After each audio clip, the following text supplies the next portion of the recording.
प्रदेश भर में पिछले काफी समय से लिपिक वर्ग कर्मचारी अपनी मांगों को लेकर हड़ताल पर बैठे हैं। अम्बाला में भी आज उन्हें लगभग 35 दिन हड़ताल पर बैठे हो चुके हैं। वहीं बीते दिनों सरकार ने एक लेटर जारी किया था जिसमें साफ तौर पर कर्मचारियों को कहा गया था कि आप लोग अगर काम नहीं करेंगे तो आपको तनख्वाह भी नहीं मिलेगी। जिसके बावजूद कर्मचारी अम्बाला के उपायुक्त कार्यालय में धरने पर बैठी हैं। वहीं इस दौरान मीडिया से बात करते हुए कर्मचारी का कहना है कि सरकार चाहे कोई भी हथकंडे अपना ले, पर लेकिन हमें अपनी जायज मांगों को पूरा करवा कर ही रहेंगे। यहाँ तक कि कर्मचारियों ने ये भी कह दिया कि अगर सरकार ने हमारी मांगों को जल्द ही पूरा नहीं किया तो एक बड़ा आंदोलन भी किया जाएगा। और साथ ही उन्होंने अपने आंदोलन को तेज करने की बात कही। कर्मचारियों का कहना है कि सरकार विभिन्न तरह के हथकंडे अपना रही है ताकि हम लोग अपनी हड़ताल को खत्म कर दें, पर लेकिन हमारी एक ही मांग है 35,400 जो हम मंगवा कर रहेंगे। जैसा कि हमको 5 जुलाई से हम अनिश्चितकालीन हड़ताल पर हैं, हमको 30 से 35 दिन हो गए हैं और जो हरियाणा सरकार है उन्होंने अभी तक हमारी सुध नहीं ली है।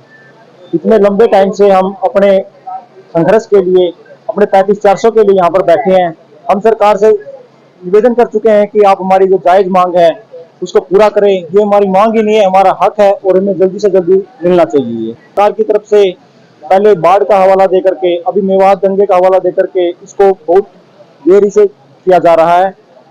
हम चाहते हैं कि हमारी जो मांग है इसको जल्द से जल्द पूरा किया जाए।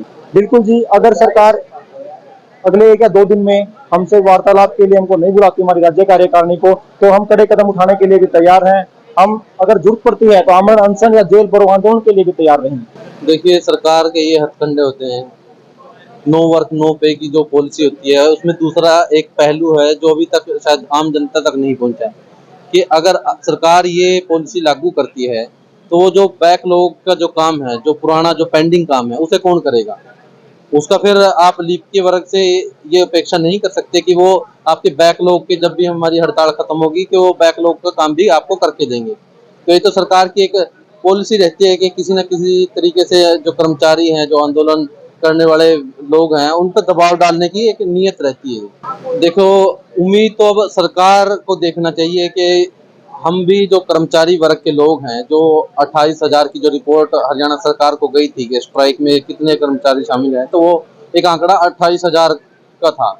जब 28,000 वो अपनी मांग के लिए बैठे हैं तो सरकार उसकी तरफ भी ध्यान दे।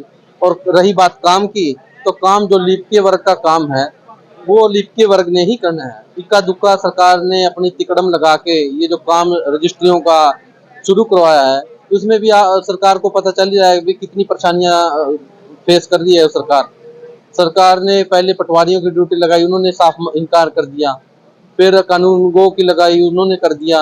कहीं कहीं तो जो है मंडी सुपरवाइजर की भी ड्यूटी लगाई गई। ये जो है सरकार के हथकंडे थे ताकि वो लिपिक वर्ग के ऊपर प्रेशर बना के और अपना काम खुलवाया जा सके। लेकिन ये एक इतना पेचीदा काम है रजिस्ट्रेशन का, ये आपको जब करते हो उस टाइम शायद हम चूक की संभावना बनी रहती है। लेकिन सरकार ये जो नौसिखिए हैं, जिन्हें मैं नौसिखिया ही कहूँगा, जो अनट्रेंड है, अनट्रेंड व्यक्ति से अगर ये काम लेने की कोशिश करेगी तो जाहिर सी बात है उसमें कमियां भी पाई जाएंगी। तो इसके लिए जो जिम्मेदार होगी वो सरकार खुद होगी, कोई दूसरा तो पक्ष इसमें गुनाहगार नहीं होगा। अम्बाला न्यूज़ वेब टीवी की इस खबर को लाइक करें, शेयर करें, कमेंट करें और यदि आप हमारे पेज पर अभी नए हैं, हमारे पेज को फॉलो करें और यदि इस खबर को आप यूट्यूब पर देख रहे हैं तो चैनल को सब्सक्राइब ज़रूर करें।